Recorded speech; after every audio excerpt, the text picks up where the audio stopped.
Olá a todos, bem-vindos a mais um episódio do Longevidade Consciente. Eh, Hoje estamos aqui novamente Gonçalo Santos, nutricionista certificado, Miguel Soares, fisiologista do exercício, e eu, Eduardo André, fisiologista do exercício. Iremos continuar a falar acerca do tema da longevidade, que já iniciámos e abordámos na semana passada, sendo que na semana passada falámos um pouco mais acerca do conceito de longevidade consciente. Percebemos também aqui algumas diferenças e alguns aspectos que nos aproximam em relação a este conceito. E hoje iremos então continuar a explorar o que é de facto a longevidade, algumas expressões que a longevidade pode ter nas nossas vidas, quer seja a nível desportivo, quer seja mesmo a nível de promoção de saúde, eventualmente até para outros interessados, quem sabe, longevidade de um ponto de vista mais estético. E diria que abriria já aqui então esta discussão e o tema, desafiando aqui os meus dois colegas a falarem acerca daquilo que é o conceito da longevidade para eles e abrindo caminho para mais daqui a pouco então até falarmos acerca da longevidade e da hipertrofia muscular. Acho que seria interessante. Queres começar, Miguel? Sim, portanto, olá a todos novamente. Ahm, Tal como falámos na semana passada, para mim o conceito de longevidade acho que faz todo o sentido. Ah, Quando eu falo em longevidade, estou a assumir que é longevidade saudável, ou seja, não é só a quantidade de anos, mas é saúde nesses anos. Embora, para sermos rigorosos, teríamos que estar a distinguir um pouco os dois conceitos, mas falando agora em longevidade saudável, como eu disse, para mim longevidade já é saudável. Um, o propósito é mesmo conseguirmos ter uma vida longa com qualidade nesses anos de vida. Só assim faz realmente sentido para termos uma vida em grande. E Gosto desse aspecto em grande, Miguel. e o que é que tinhas perguntado mais? Desculpa. Nesta fase inicial, eu diria que se falarmos um pouco acerca do que é o conceito da longevidade já seria muito interessante e eventualmente até explorar algumas das suas expressões, como estávamos a falar há pouco e até o Gonçalo referiu, como, por exemplo, a longevidade de um desportista Uhum. ou a longevidade numa determinada atividade desportiva. Eu agora desafiei em relação à questão da longevidade e tu falaste também que já interpretas que é saudável. Uh, Portanto, isso também poderia ser interessante e eventualmente ligado a outro aspecto, não é? Mais da composição corporal. Eu acho que há aqui várias dimensões, não é? Até se quiséssemos ser mais específicos, falar até da longevidade, de um ponto de vista, por exemplo, comportamental, preventivo, não é? Que abordámos a semana passada, a longevidade de um ponto de vista genético. Será que é genética a longevidade? Quem sabe até mesmo longevidade de um ponto de vista ecológico, as escolhas que tomamos do ponto de vista do exercício, do ponto de vista da alimentação, será que estamos, o que é que nos move, não é? Para antes de mais perceber o conceito e depois o que é que nos move nas dimensões que surgem agregadas ao conceito. Não sei Exato. se o que é que Sim, tu achas. a forma como eu olho para isso é, portanto, tendo em conta o conceito de longevidade, em função disso, nós tomamos decisões, escolhas conscientes que vão de encontro a esse rumo de conseguirmos alcançar uma vida longa e saudável. E, portanto, isto está nos pequenos hábitos que nós implementamos no nosso dia a dia, seja de exercício, seja de descanso, seja de alimentação, que são os três pilares principais.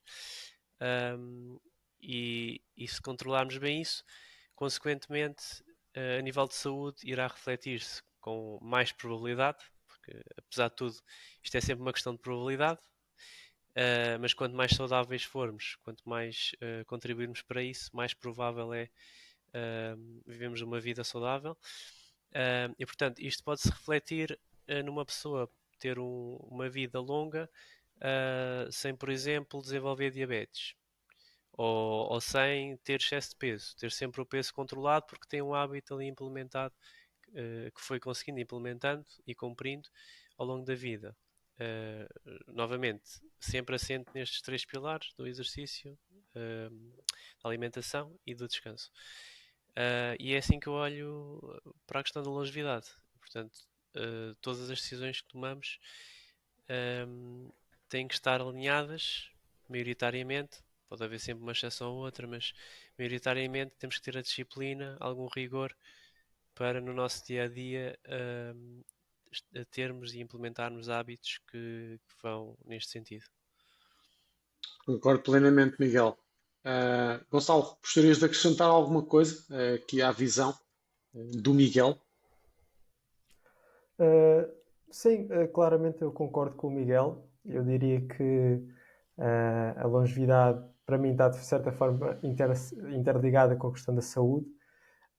Mas a verdade é que pode ser muito mais. A longevidade pode-se aplicar a vários domínios da nossa vida.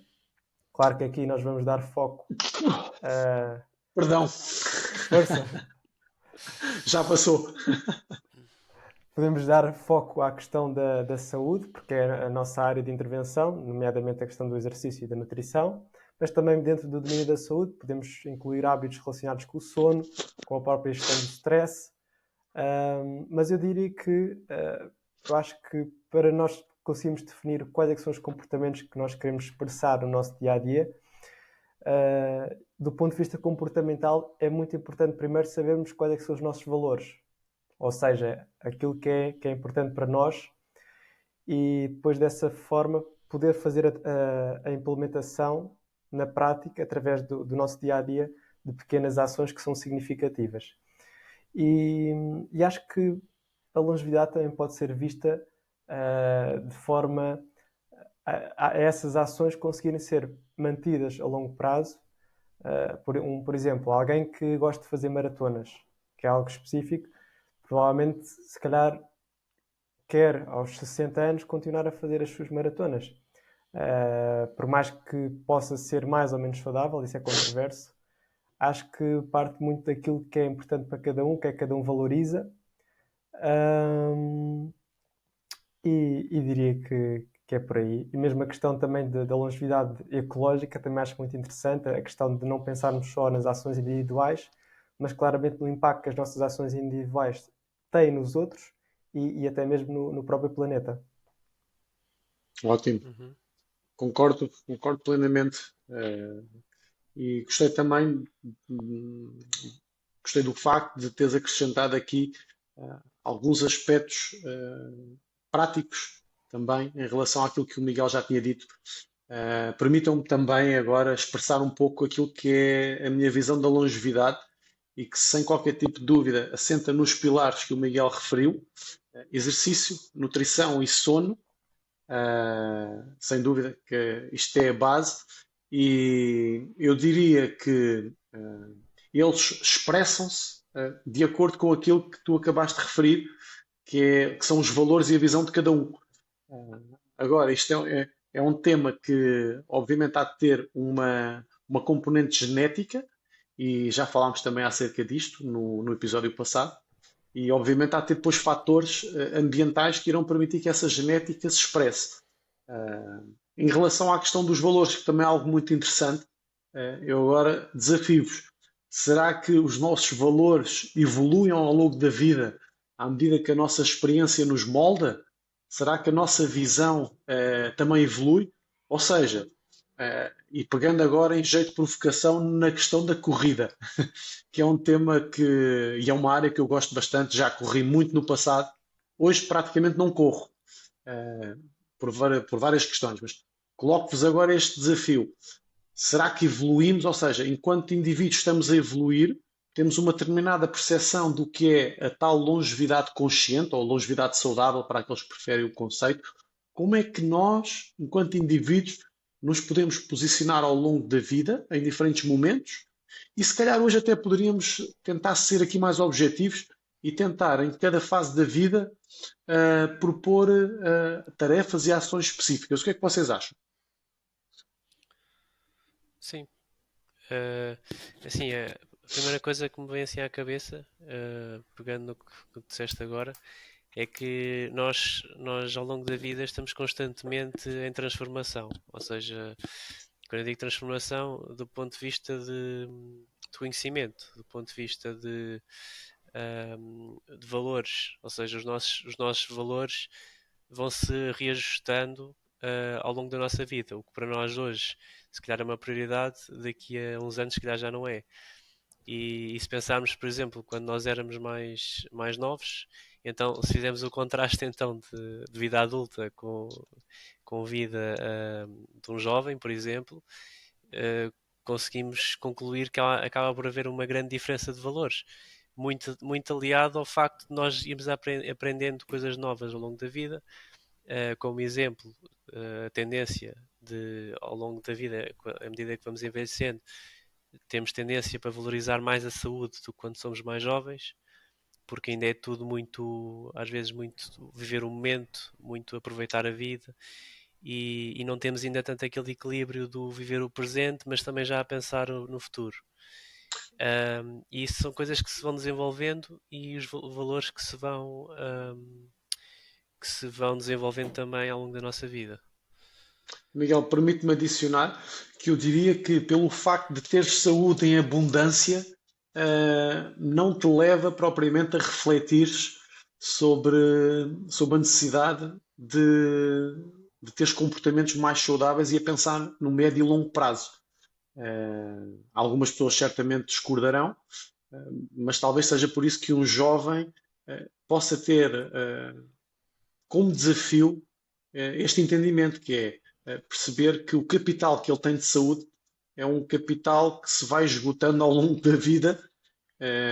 Portanto, explicar-lhe que a prevenção pode atuar de forma positiva para conservar o capital que ele tem é um desafio para quem intervém na área do exercício, na área da nutrição, ou seja, em suma, na área da saúde. O que é que tu achas, Gonçalo? Queres acrescentar? Queres também desafiar-nos aqui com outras perspectivas? De facto, enquanto o Miguel estava a falar e agora tu também, surgiram vários pensamentos, várias coisas ao mesmo tempo. Portanto, vou tentar assim consolidar ou verbalizar aquilo que eu pensei. De facto, como o Miguel disse bem, a questão do contexto e da fase de vida, acho que tem toda a relevância e acho que é interessante talvez olharmos para os nossos valores quase como se fosse as faces de um cubo mágico, ou seja, às vezes ele está exposto de uma certa maneira, se nós rodarmos ele está de outra, ou seja, nem todas as faces vão se apresentar da mesma forma. Ou mesmo, outra metáfora também é a questão de um globo. Se virmos um globo esférico, e se rodarmos, claramente vai haver uma alternância consoante a posição, consoante, neste caso, a idade, consoante a questão de termos filhos, não temos filhos, circunstâncias da vida, etc. E acho que, portanto, os valores devem ser algo flexível e maleável consoante várias questões. Outro ponto que eu também acho interessante a explorar, que é até que ponto é que faz sentido aplicar ações que, por mais que não sejam prazerosas, ou seja, que nós não gostamos e no curto prazo até nos provoquem algum desconforto, como é o caso, por exemplo, fazer treino de fortalecimento muscular para muita gente, e no meu caso também, até que ponto é que, embora não gostemos de o fazer, o facto de os nossos valores indicarem claramente que é importante, porque sabemos que a longo prazo, ou daqui a 30, 40 anos, o nosso corpo se vai beneficiar muito disso, o quanto é que estamos dispostos a fazer na mesma. E claro que isso é uma resposta que não é uma resposta única, claramente cada um vai ter a sua perspectiva. Acho que também pode ser interessante cada um dar o seu contributo sobre essa questão em particular. Mas lá está, depende dos valores de cada um, do que é que cada um valoriza. Depois também é importante distinguir valores de objetivos. Enquanto que valores são formas facilmente traduzíveis da ação, os objetivos geralmente são desfechos que acabam, ou seja, que dá para fazer um cheque, ok, acabou, está feito. Enquanto os valores não, os valores são ações do dia a dia que não acabam, ou seja, são de certa forma infinitas no tempo e que por si só já deviam ser significativas. E ser significativas não é sinónimo de ser confortáveis ou serem agradáveis. E às vezes eu sinto que há muito essa confusão. Depois também é importante diferenciar o que é que são valores do que é que são regras morais ou princípios morais, porque eu vejo também há muito essa confusão, e mesmo a associação com a parte religiosa e tudo mais, porque os valores devem ser sempre autodeterminados e autoescolhidos, e deve sempre partir do que é que a pessoa efetivamente quer e não o que é que um sistema ou conjunto de ideias pré-definidas pretende que nós sigamos, de certa forma, essa doutrina. Vá. E agora, para acabar também, deixo aqui uma reflexão também para dar continuidade ao que é que vocês acham, que é: só valorizamos a saúde quando a perdemos. Será que temos que perder a saúde para a valorizar? Eu começo já por aí, Gonçalo, se me permitires. Força. Eh, eu diria que nós não precisamos de perder a saúde para a valorizarmos. Contudo, se olharmos para a forma como vivemos, e quando eu falo vivemos, falo a sociedade moderna. Claramente existe uma dissintonia, existe uma falta de alinhamento entre aquilo que é a prevenção da saúde e a promoção da saúde e o estilo de vida atual. E dou-te um exemplo, dou-te vários exemplos, mas repara bem, qual é o ritmo que tu vês numa cidade em termos de horários de trabalho, por exemplo, de uma pessoa adulta que tem uma família. Levanta-se muito cedo, tem pouco tempo para tomar o pequeno almoço, tem que tomar rápido, tem que levar as crianças, não tem tempo para fazer exercício, vai rapidamente para o local de trabalho, no local de trabalho é exposto a stress, etc. Eu acho que há aqui uma sequência de eventos que não promovem, eu diria, e isto também lá está, é uma perspectiva se calhar crítica, e obviamente teremos pessoas que têm outra abordagem e essa será a abordagem correta. Mas eu diria que, por exemplo, aqui a este nível não é fácil ter tempo para parar, para refletir e se calhar perceber que a saúde realmente é um capital, é algo que se vai esgotando ao longo da vida, quer seja como um processo natural, perfeitamente o envelhecimento é um processo natural, é algo que acontece a todos os seres biológicos. Contudo, o facto de nós podermos ter a consciência desse processo, nós podemos adicionar algo, ou seja, é um processo dinâmico, é orgânico. Contudo, tem uma vertente, se nós o entendermos dessa forma, que depende de nós. Nós podemos ser agentes ativos na promoção da nossa saúde. Portanto, eu aí sou um pouco cético, tenho que ser franco, e acho que quando a pessoa perde vamos supor, uma pessoa que sempre correu e se calhar até exagerou, fazia múltiplas maratonas por ano, sendo que o corpo dela e a estrutura dela e o treino que ela tinha, o descanso e a alimentação lhe permitiam fazer duas. E esta pessoa extraía imenso prazer e fazia 10. Não sentiu problemas nos primeiros 2, 3 anos. A partir daí começou a ter problemas osteoarticulares, que é para sermos específicos. E é só um exemplo. Quando é que esta pessoa começou a valorizar a saúde e até vão mais longe? Quando é que ela começou a valorizar aquela pequena ação que é correr? Eu Quando diria que não é. Força. Eu Ia dar diria que não um será. palpite. Não, eu acho que não há respostas. Aqui isto era praticamente retórico, não é? Eu diria que esta pessoa em particular realmente teve que perder para conseguir compreender o que tinha. Se isso é preciso. Eu acho que não. Pessoas conscientes, e nós às vezes falamos aqui de longevidade consciente, começámos agora aqui neste modelo, mas já tínhamos um podcast, e por vezes, quando falamos nestes temas, às vezes podemos soar a idealistas, porque de facto, quando se fala de longevidade consciente, é um ideal. Eu acho que aqui nós não pretendemos moralizar, pretendemos sim sensibilizar. E dentro de um contexto de longevidade, é importante esta sensibilidade também para as diferenças individuais, mas sem dúvida, na minha leitura, eu acho que infelizmente, quando se perde, valoriza-se mais, pessoas mais conscientes valorizarão antes e terão uma atitude diferente perante a vida, que todos nós também conhecemos pessoas que o fazem. Em relação agora à componente muscular, eu também gostaria de adicionar algo, e referir que muitas pessoas, pela sua dinâmica de vida, por vezes disponibilizam-se a treinar uma, duas vezes, o que é muito bom.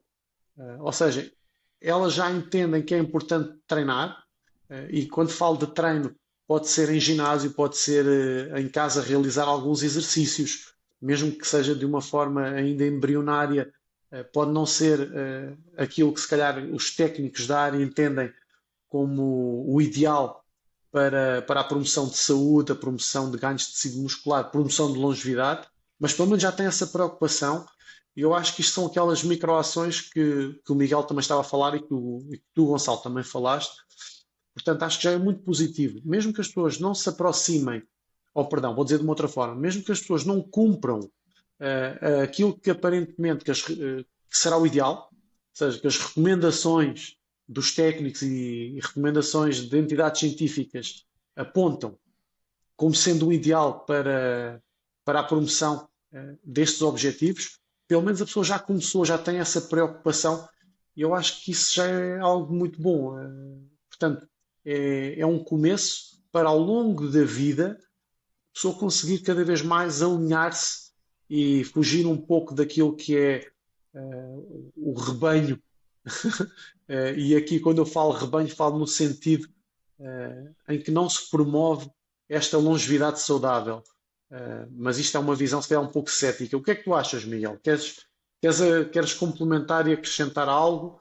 O que é que tu Uh, achas disto? sim, eu acho que um, para a pessoa continuar a fazer exercício de forma regular, ela vai ter sempre que ver aquilo como uma prioridade, especialmente nos dias de hoje, especialmente quando se trata de pessoas muito ocupadas, com muitas responsabilidades, que é muito comum. Aliás, o nosso cliente comum tem estas características, geralmente, tem sempre uma vida muito ocupada e, portanto, às vezes não é fácil a pessoa conseguir implementar exercício hum, assim sem ter grandes razões. Ou seja, tem que haver ali motivos bem claros para aquela pessoa, para ela dedicar, seja o tempo que for, o tempo que ela puder, o tempo que lhe fizer sentido também, de exercício semanalmente. E isto é possível conseguir realmente se a pessoa meter na cabeça o quão importante aquilo é para ela. E voltando agora a tocar um pouco no tópico anterior que o Gonçalo falou, se valorizamos mais a saúde quando a perdemos, uh, está um pouco relacionado também neste aspecto, que é, nós sabemos que há casos de pessoas que apanharam um susto com algo, com alguma patologia que possam ter, que piorou e que surgiu um evento grave, que tiveram à beira da morte, por exemplo. Isto faz-nos valorizar mais ainda estas práticas, as práticas conscientes, de forma a que não volte a acontecer. E é nesses momentos também que valorizamos mais o estarmos vivos, o termos uma segunda oportunidade para fazer melhor que antes. E é possível prevenir isto? Vai depender de pessoa para pessoa, claro. Infelizmente, há pessoas que vão sempre precisar de apanhar um susto. Se calhar, se pensarmos bem, todos nós, em menor dimensão, mas se calhar para algumas coisas nas nossas vidas, vamos sempre precisar de apanhar algum tipo de susto também para mudarmos alguma prática que nós temos. Faz parte também, aprendemos com os erros. Mas, portanto, o caminho acaba por ser a pessoa tem que perceber o quão importante é para si estes hábitos saudáveis e tentar, dentro do possível, implementar na sua rotina, conseguindo um tal equilíbrio de, de não ter que abdicar a 100% de nada daquilo que lhe faz sentido, que também dá prazer assim, nos tempos livres. Ou seja, ter em conta arranjar aqui um equilíbrio entre manter as suas responsabilidades, mas conseguir ter aqui momentos semanais em que consegue dedicar algum tempo na prática de exercício. Ótimo. Miguel, concordo plenamente. Deixa-me só adicionar, eh, e se calhar pegando também numa coisa que o Gonçalo tinha referido há pouco, a questão do desconforto, não é? De a pessoa agora tem que fazer exercício sem desconforto, ou tem que ter aqui 2, 3 dias em que vou fazer uma coisa que não gosto. Eu acho que é um pouco também aquilo que tu acabaste de referir, Miguel, que é compreender a relevância de se ter aquela prática. Portanto, esse hábito consciente, para o qual é preciso alguma literacia e que cabe-nos a nós, enquanto profissionais da área do exercício, da nutrição, sensibilizar as pessoas, mas diria mais ainda, diria que a própria sociedade precisa de valorizar estes aspectos preventivos. E são preventivos, ou seja, de um ponto de vista primário, quando ainda não aconteceu um evento, mas também posteriormente.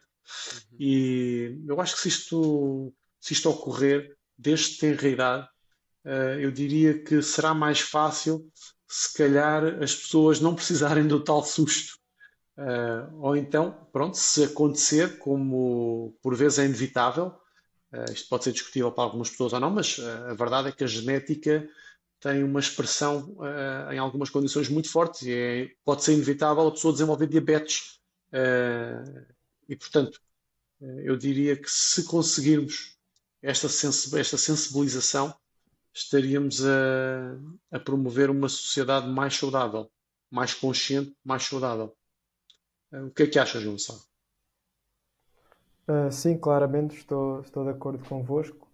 Ahm, Em relação à questão do equilíbrio que o Miguel falou, eu acho que o equilíbrio, pelo menos no âmbito da saúde, eu diria que é um valor muito importante. Para mim, eu acho que há três valores que são essenciais no domínio da saúde, que é o equilíbrio, a moderação e o autocuidado. Só que lá está, isso na prática vai mudar radicalmente sobre o que é que isso significa na prática. Se calhar para alguns, equilíbrio é comerem uma fatia de pizza sem sentirem culpa, enquanto para Uhum. outros, equilíbrio é, sei lá, conseguirem preparar-se para a maratona no próximo mês. Ou seja, lá está o equilíbrio, acho que acaba por ser um valor importante, eu diria, mas que depois nas ações que estão relacionadas e associadas a ele podem mudar radicalmente entre as pessoas. E Eduardo, tu também falaste sobre uma questão que acho pertinente, que é o facto do dia a dia e o estilo de vida moderno, ocidentalizado, rápido, em que estamos sempre, parece, na correria. Acho que também é interessante, agora ligando um pouco à parte da alimentação, por exemplo, o contexto do pequeno almoço pode muito bem ser um contexto em que os ecrãs, por exemplo, não estão presentes e só esse contexto de estarmos mais conscientes no ato de nos nutrirmos, não é? Que é básico, mas é a base da vida também, acaba por ser uma forma de encontrarmos pequenos momentos que nos permitem ter essa atitude mais consciente nos nossos dias e, de certa forma, abrandar deliberadamente o ritmo, às vezes frenético, com que nos encontramos nos nossos dias. E acho que a minha sugestão prática é tentar fazer pelo menos uma refeição por dia sem qualquer eletrónicos ou ecrãs ou dispositivos eletrónicos que nos distraiam.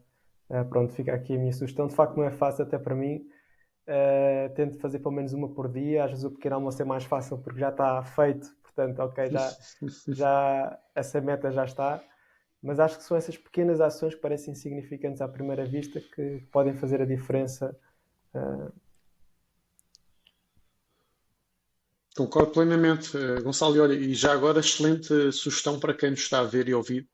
É uma coisa que parece tão simples, mas a verdade é que o advento das novas tecnologias traz coisas extraordinárias e depois, se calhar, também traz este desligar daquilo que estamos a fazer, não é? Por um lado, pode-se tornar apelativo, porque reparem, eu posso estar a falar convosco e posso estar a fazer aqui uma sopa, mas estarei mesmo a fazer a sopa e estarei mesmo a falar convosco. E eu acho que se calhar é esse trazer para o momento que tu queres reforçar e eu concordo plenamente. o envolvimento também na refeição, com aquilo que se está a fazer, com as pessoas com que estamos à mesa. Eu acho que isso é também algo, olha, que não tínhamos pensado em falar, mas também algo muito, muito importante. Olha, acho que é um bom mote para concluirmos este episódio e deixarmos à reflexão e consideração. E se calhar até deixar o desafio de pelo menos uma refeição sem um agente eletrónico. Achas que consegues, Miguel? Diz a verdade. O Miguel claramente não se Eu pronuncia. acho que fiquei sem som. É possível, Miguel, mas pronto, se queres utilizar os agentes eletrónicos, podes continuar. Ele está a fingir que não nos ouve. Ele está a desculpar. Exato. Muito bem. Então, uma vez mais, obrigado a todos. Espero que tenha sido útil. Agradeço tanto ao Miguel como ao Gonçalo por este momento. E voltaremos na próxima semana, em que iremos continuar a falar acerca de longevidade e iremos trazer aqui mais algumas dicas práticas e, obviamente, também pegando naquilo que foi falado ao longo destes 2 episódios, fazer uma síntese para termos aqui também elementos práticos para todos aqueles que apreciam estes temas. Obrigado, até para a semana, um abraço a todos.